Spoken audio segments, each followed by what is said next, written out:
Me acompaña en los estudios el abogado Justino González. Vamos a estar abordando diferentes temas de lo que ha ocurrido en el día de hoy en esta audiencia de fondo del caso New Business, que ya ha entrado en su fase de alegatos. Pero vamos a entrar a analizar las palabras del abogado Luis Eduardo Camacho González. Abogado, gracias por estar con nosotros. Unas palabras ya prácticamente de angustia, de molestia, y no solamente es de parte del abogado Luis Eduardo Camacho, sino de los otros abogados defensores que le han hecho la misma solicitud a la juez Valoisa Marquine sobre la comparecencia de los testigos protegidos, que tengo entendido son 2, pero en esta ocasión también se está pidiendo revelar quiénes son esos testigos. Buenas tardes, fíjese. La reserva de la identidad de los testigos protegidos no es una materia absoluta. La juez, a mi criterio, como abogado litigante en el sistema penal acusatorio y también en el inquisitivo perverso, permite a la juez revelar la identidad de esos testigos protegidos, porque en esta etapa del juicio ha sido motivado y sustentado por la defensa. O sea, el derecho a ocultar la identidad no es absoluto. Es más, la tendencia internacional de la justicia, al menos, por ejemplo, en Europa, precisamente es buscar un equilibrio y un balance entre los derechos e intereses del derecho, los intereses del testigo protegido y el derecho a la defensa de los acusados. ¿Por qué? Porque el testigo protegido, de alguna u otra forma, aniquila, infringe una garantía fundamental que es el contradictorio. Además, porque la identidad permite, estimado periodista, conocer cuál es la motivación real que tiene el testigo protegido de declarar en un proceso, porque no puede ser llevado con aseveraciones y afirmaciones falsas, porque convertiríamos al testigo protegido en un instrumento de venganza.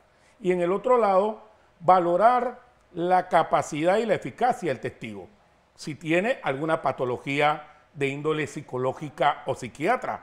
No es posible conocer si este testigo tiene una patología psiquiátrica si usted no conoce la identidad del testigo. Entonces, ese criterio que mantuvo la jueza de este tribunal no va acorde con la tendencia garantista adversarial. Y fíjese que en Europa, y le hablo de Europa porque es ahí donde, por ejemplo, se dan situaciones con el crimen organizado. Se ubican 2 etapas en el uso del testigo protegido. La primera etapa en la instrucción sumarial, en la que hace el Ministerio Público, el Ministerio Fiscal, la Procuraduría, en la que es importante tener en reserva la identidad del testigo protegido. Pero esa reserva de su identidad debe estar motivada en un peligro inminente de su vida, de sus bienes, la integridad de su familia. Debe estar motivada, no puede ser antojadiza. Usted no puede poner a un testigo protegido de forma antojadiza sin que lo motive. Y la tendencia internacional es qué papel juega el testigo protegido en la fase del plenario, que era la que estábamos o la estamos desarrollando en este momento. Algunas legislaciones avanzadas en el sistema adversarial y en el sistema acusatorio advierten que el abogado defensor, siempre que motive y sustente, puede pedirle al tribunal la revelación de la identidad de los testigos.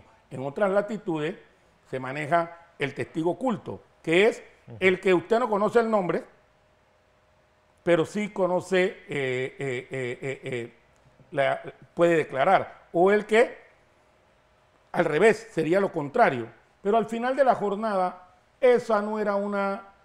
O sea, la norma no puede ser interpretada de forma absoluta, porque tiene que ser proporcional a la pregunta que sugiere la respuesta de la juez Valoisa. los intereses de los testigos protegidos están en equilibrio, están en contraposición de los intereses de la defensa, de la inmediación, del contrainterrogatorio. Esa era la ponderación que tenía que hacer la juez. Y por lo que he observado de la audiencia, sí había motivación, sí había fundamentación para revelar la identidad de los testigos protegidos. Y sentarlo allí, ya sean, dicen algunos abogados, en capucha, de espalda, distorsionándole la voz. ¿Esto cabe aquí, abogado Justino? Bueno, esas son alternativas que podrían proponerse dentro de la audiencia plenaria. Sin embargo, yo soy un poco más garantista en ese aspecto, un poco más directo y defensor de las garantías y los derechos del acusado. Si esos dos testigos protegidos han estado asegurando, haciendo afirmaciones contundentes contra los acusados, deben ser sometidos al contradictorio. Y las circunstancias o los elementos para ser un testigo protegido debe ser un inminente peligro. Y en este momento, ni la Fiscalía ni la juez ha podido, diría yo, desmantelar el principio que opera con el respecto al contrainterrogatorio, con respecto a la igualdad de armas, por debajo de un peligro inminente. No lo he visto, no sé cuál es el peligro inminente de los testigos protegidos. Y otra cosa importante, periodista, tienen las afirmaciones y las declaraciones de los testigos protegidos la connotación de plena prueba de cargo si no se presentaron a la audiencia plenaria a hacer el ejercicio del contradictorio. Como abogado, me parece que no tienen la contundencia de una prueba de cargo contra los acusados en esta audiencia. Y no la tienen porque se perdió precisamente el elemento de contradecir sus afirmaciones, porque sus afirmaciones pueden ser motivadas por otras circunstancias. Y además, la juez de este proceso, de esta audiencia plenaria, debe estar clara, porque así lo dice, se ha planteado en jurisprudencia, y así es la tendencia internacional, que no puede ser una prueba fundamental de cargo. Solamente puede ser, a mi juicio, un acto secundario. Fíjese cómo yo lo califico. Un acto secundario que busca corroborar las acusaciones o el resto de las pruebas que concurren en el expediente. Pero para mí, la fuerza de testigo de cargo directo de estos personajes ocultos se desvaneció con su no comparecencia a la audiencia de News Business en la que debieron enfrentar. Porque al final de la jornada habría que hacer la valoración y soy repetitivo en esta parte. ¿Hay o no una justificación urgente para mantener la identidad del testigo? Me parece que no. Esa diferencia entre testigo protegido y calidad de testigo, ¿es igual? Bueno, un testigo es aquella persona que ha sido incorporada en el auto de llamamiento a juicio y que su testimonio aporta al objeto del debate de la acusación, al objeto del debate del proceso penal. Ese testigo debe ser aducido por alguna de las partes. Si es aducido por la fiscalía interroga y tiene que estar presente en la audiencia. La defensa contrainterroga, la defensa desacredita al testigo enervando contradicciones. El testigo protegido, a mi modo de ver, su objetivo, el espíritu de estas normas es precisamente lograr un elemento fundamental contra el crimen organizado en la medida en que exista el elemento fundamental, que es el peligro a su integridad física, el peligro a su vida, el peligro a sus bienes, las amenazas a sus familiares cercanos, las amenazas a sus hijos, a su esposa. Pero eso incluso en otras legislaciones como la europea está regulada, porque eso no puede ser absoluto. En algunos casos, y ahí hay que entrar a debatir sobre la eficacia del testigo protegido, señalar si el testigo protegido debe mantener esa condición durante todo el proceso, porque hay legislaciones que la levantan en la etapa plenaria. E incluso en legislaciones donde hay testigos protegidos, estos, después que la defensa sustente, el juez debe revelar su identidad. En el caso de Panamá, frente a las motivaciones que se han dado durante toda la audiencia y a la solicitud que hizo el abogado de la defensa, Camacho González, pienso que la juez tenía que aportar la identidad de los testigos protegidos. Esa era su responsabilidad, porque el debate no era si ella permitió que comparecieran o no comparecieran. Ella adoptará una decisión, tendrá que valorar las declaraciones de los testigos protegidos. Era conocer, ¿por qué? Porque ahora viene la fase de alegatos. Y la defensa requiere conocer quiénes fueron los testigos protegidos para poder armar en sus alegatos una extraordinaria defensa. Y vuelvo y reitero, tiene un valor de cargo directo la aseveración o las declaraciones de los testigos protegidos que no asistieron. Me parece que no, porque se vulnera el principio. Y mire, y hay algo que yo quiero decirle y que es absolutamente contradictorio, en el sentido de que, por ejemplo, nuestra normativa habla del testigo protegido con el objeto de garantizar derechos, de garantizar su vida, su integridad, pero a la vez suena,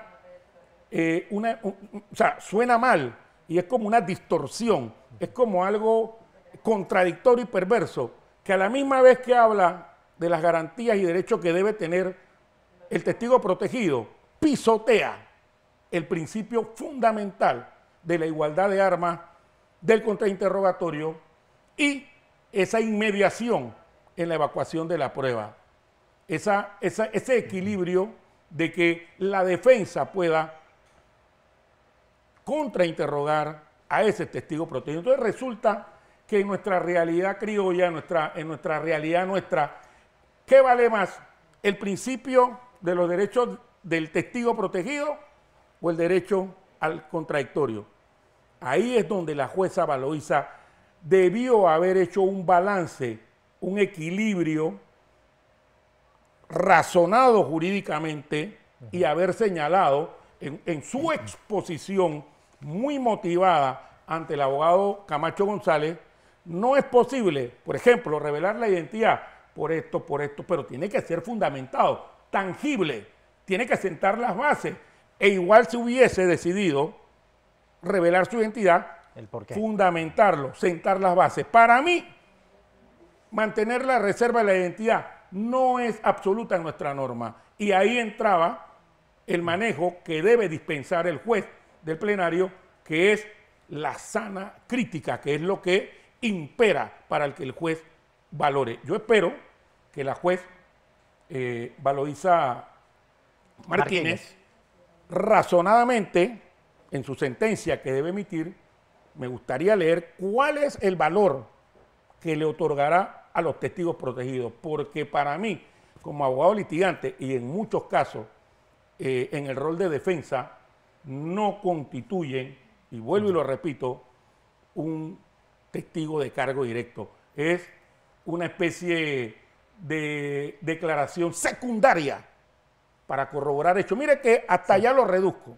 Sí, abogado, hoy inició la fase de alegatos y le toca 8 horas a la Fiscalía, que los dos fiscales han decidido dividirla en 4 horas cada uno. Se tomó ese receso. Sin embargo, yo estoy dándole seguimiento del primer día a esta audiencia y el fiscal de nombre Uris Vargas ha leído un PowerPoint y de esto se ha pronunciado a través de su cuenta de Twitter el abogado Sidney Citón, que señala lo siguiente. Si me lo ponen en pantalla para compartirlo, con los amigos televidentes. Dice, cuando un fiscal del Ministerio Público hace un alegato leyendo, es porque no tiene la capacidad, profesionalismo, autoestima, ni respeto por quienes lo ven en TV como incapaz. Justifiquen los miles de dinero que les regalan. Así lo ha mencionado el abogado Sidney Citón. Y yo le agrego algo más, abogado González, que se lo decía cuando estábamos conversando previamente. Me llamó la atención que el abogado, el fiscal, que Uris, dice, a mí no me gustan las matemáticas, me voy a saltar los números, pero el tema que estamos tocando es de dinero y con números. Bueno, yo voy a ser un poco más fotográfico con usted, como cuando usted es abogado y va a una maestría y le toca dar una charla. Y la charla es sobre la fase intermedia en el proceso penal acusatorio y usted se para como abogado a leer el PowerPoint.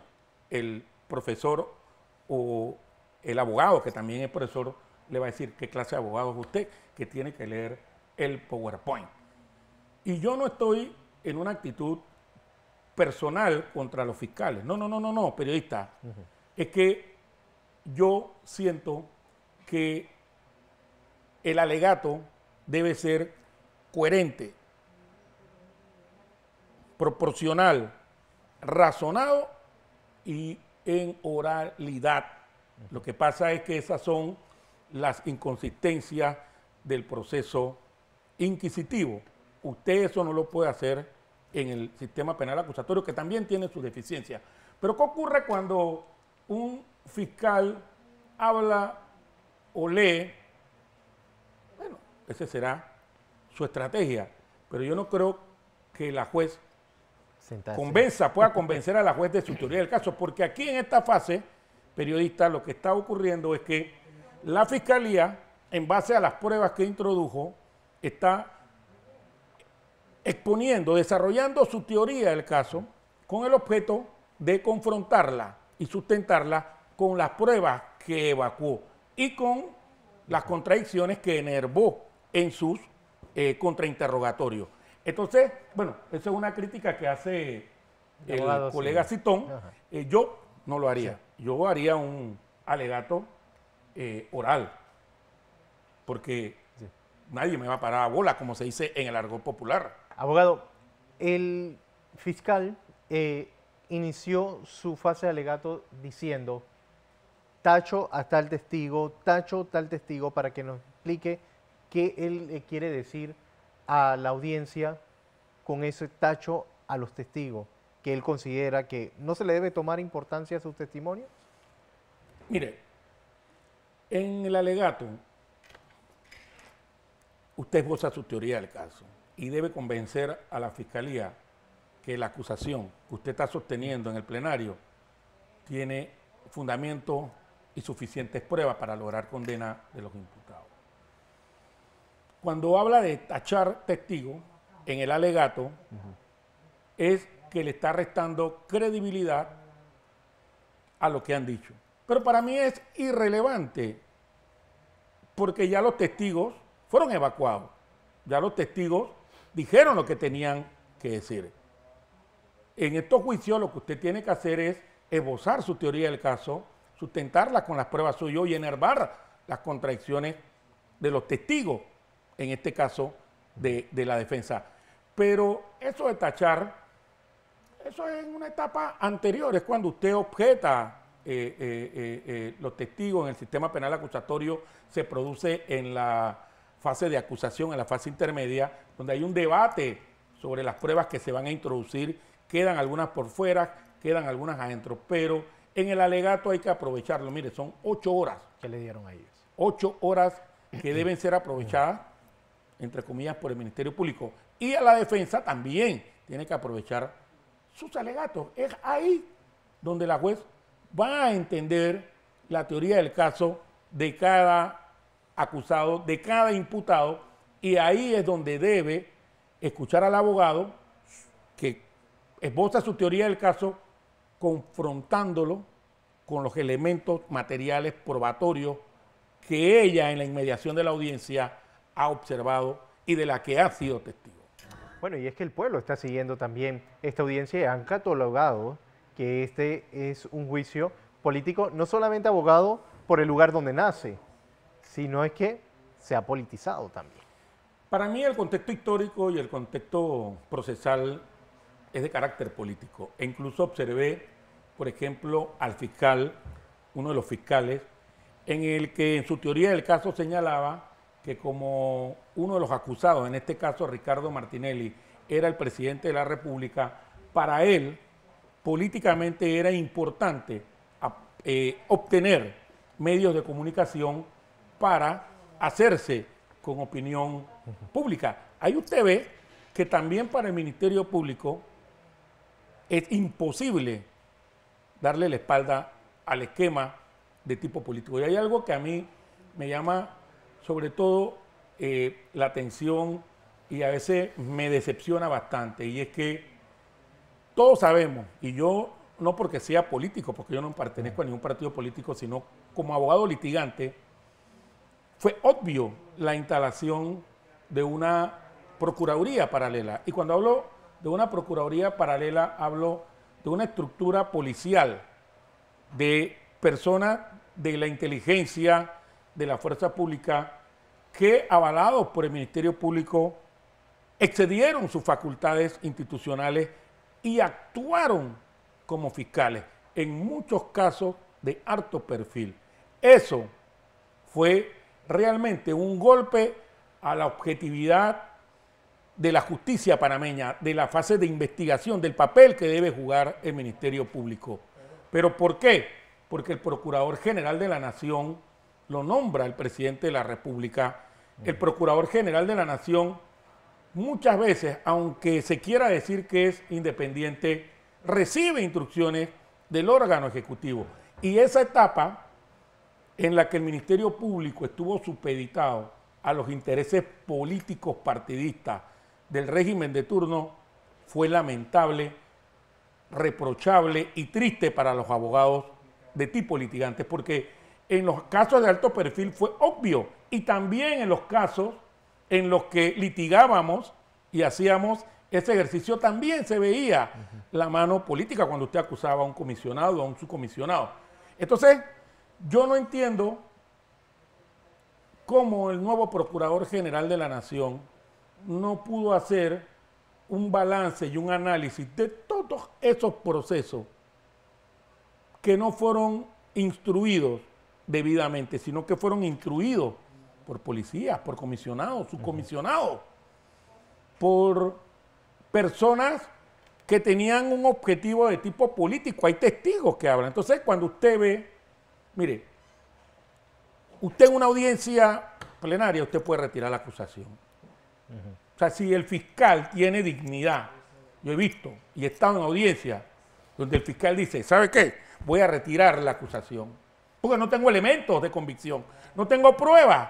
Pero usted ve que el Ministerio Público actúa de forma mecánica y sigue llevando la audiencia aunque no tenga elementos de convicción, fuera de que es una realidad que el Procurador General de la Nación, con todo respeto, está nombrado de forma interina. Esa designación interina pone en entredicho su independencia, pone en entredicho su autonomía, pone en entredicho el rol objetivo que debe jugar el Ministerio Público. Pero mantiene su dignidad, como en el caso del fiscal David Mendoza, que dijo esta mañana que recibía muchas presiones de sus superiores. Y cuando le preguntan quiénes son sus superiores, él dijo el secretario general de la Procuraduría y la procuradora en ese entonces, Kenia Porcel y Rolando Rodríguez. Es que esos son ejemplos claros de cómo un fiscal superior, un fiscal de circuito, no es verdaderamente independiente en la investigación que adelanta. Y por eso que él habla de las presiones y habla de que al final se fue del Ministerio Público. Usted no puede tener a un fiscal y tratarlo como un empleado, como un jornalero jurídico. El fiscal debe tener un criterio, usted no puede influir en la decisión del fiscal. Pero esa etapa, quizás debo cambiar el nombre de la Procuraduría Paralela, esa etapa policíaca, nefasta, en que los órganos policiales y de seguridad del Estado determinaban quién eran delincuentes, cuáles eran las pruebas que te metían. Esa etapa debe ser superada en este momento. Sí, y no es que tenga nada personal contra el procurador o la procuraduría, pero el procurador debió haber evaluado y analizado todos estos casos que fueron instruidos dentro de un contexto político partidista, porque al final estamos hablando de venganza política.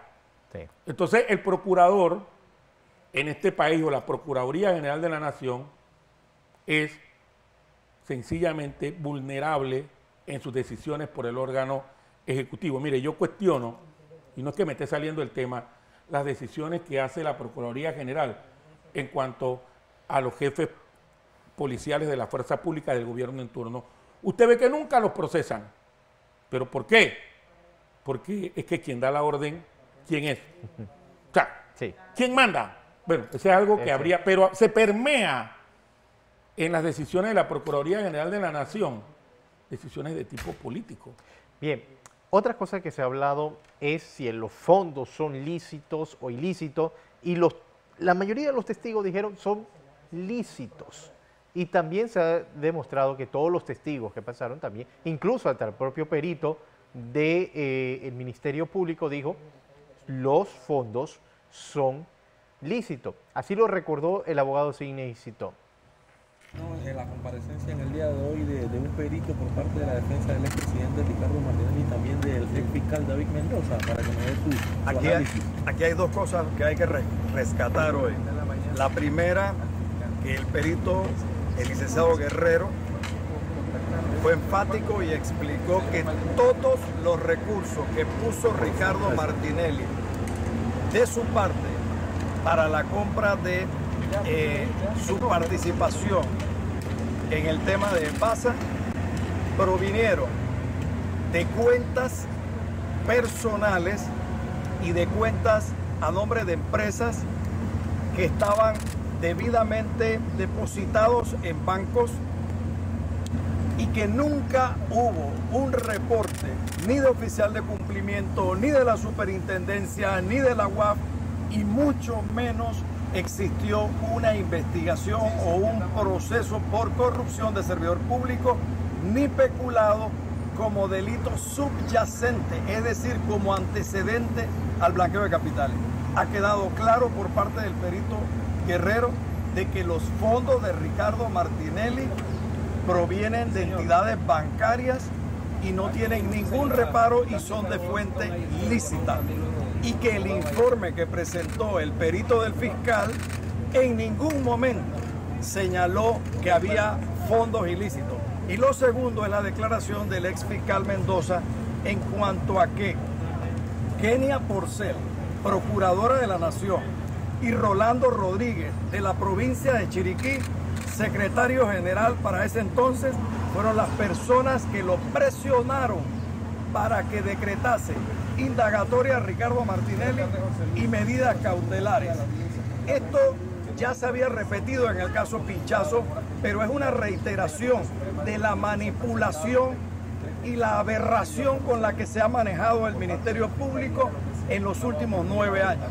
Ha sido precisamente la constante de las presiones a los fiscales para que ejecuten órdenes de arresto contra personas a las cuales desean perseguir por razones personales, por razones políticas o de otra naturaleza. Lo importante de hoy, los fondos de Ricardo Martinelli son todos transparentes y no hay un solo reporte de ninguna institución de que esos fondos tenían algún nivel de reparo o de sospecha de nada, absolutamente. Por el contrario, venían de cuentas corrientes, de cuentas de ahorro, etc. Con eso, la defensa de Ricardo Martinelli ha avanzado muchísimo. Bien, ahí están los dineros y los fondos son lícitos y lo vuelven a reiterar. Parece algo que estamos repitiendo y repitiendo, pero es lo que han dicho todos los testigos prácticamente, incluso hasta lo de los testigos de la Fiscalía. Fíjese, yo no quiero sonar visceral en relación con el Ministerio Público. Lo que hablo es procesal y en base a mi experiencia. Sí. Una mala costumbre y una práctica de los fiscales es, en este sistema inquisitivo y en este sistema adversarial acusatorio, es que simulan jugar póker. Cuando usted juega póker, los que saben jugar póker, usted presume de cartas y manos que usted no tiene. Y usted le hace ver al que está alrededor suyo que usted es el ganador, que usted tiene las cartas extraordinarias. Es el mismo caso en los procesos penales. El Ministerio Público presume de tener suficientes evidencias y suficientes pruebas para demostrar el delito de blanqueo de capitales. ¿Y qué ocurre? En el desarrollo, en el desahogo probatorio, esa teoría del caso y esa acusación se desvanece, se debilita. ¿Por qué? Porque no es solamente llevar a un perito que diga que hubo blanqueo de capitales. No, se trata de llevar a un perito que en todo su conjunto, con el resto de las pruebas, advierta cuál es la diferencia de una legítima operación empresarial, comercial, societaria, a una operación de tipo sospechosa. Entonces, en esa valoración, generalmente, y tampoco quiero ser visceral con los policías son perversos, porque los policías están encajonados con el chip de que toda operación legítima, comercial, le buscan el ángulo sospechoso. Por Dios, creo que era comisionado o subcomisionado, el perito que desahogó como... Sí. Señor Ábrego. El señor Ábrego, al final, nunca entendí cómo puede sostener el delito de blanqueo de capitales si su peritaje al final del desahogo, del contrainterrogatorio y el interrogatorio quedó diluido, quedó débil. A mí me genera duda. O sea, yo no sé en este momento de dónde sacar el argumento de acciones ilícitas. Ni siquiera, yo creo que alguien le preguntó a los 20 y pico de años de ser, 26, 25, 24 de años. ser perito, si él consideraba que en el blanqueo de capitales, de alguna u otra forma, había que analizar todo el contexto, incluso el tema del delito precedente. O sea, el blanqueo de capitales es el ocultamiento, el lavado, los subterfugios que hacen las organizaciones criminales para legitimar el dinero producto del ilícito. ¿Dónde está el ilícito? Incluso dijo que algunas operaciones los dineros eran legítimos, ¿no? O sea, al final también vi al perito hoy y sustentó que el dinero era legítimo. Esas son las pruebas que debe valorar la juez natural de hoy, debe valorar, debe desprenderse, debe descontaminarse, porque acuérdense que ayer hablamos de la contaminación, de esa contaminación porque ella ve toda la fase del proceso y debe fallar con valentía y no bajo la presión política, bajo la presión mediática, bajo la presión coyuntural en este momento. Debe ser contundente y debe... Mire, yo admiro a un juez porque se mueva de posición. Puede ser que 30 días falle, puede ser que 40, puede ser 50, 60. La justicia debe incluso acelerar el pronunciamiento de la juez que ha tenido el expediente durante mucho tiempo.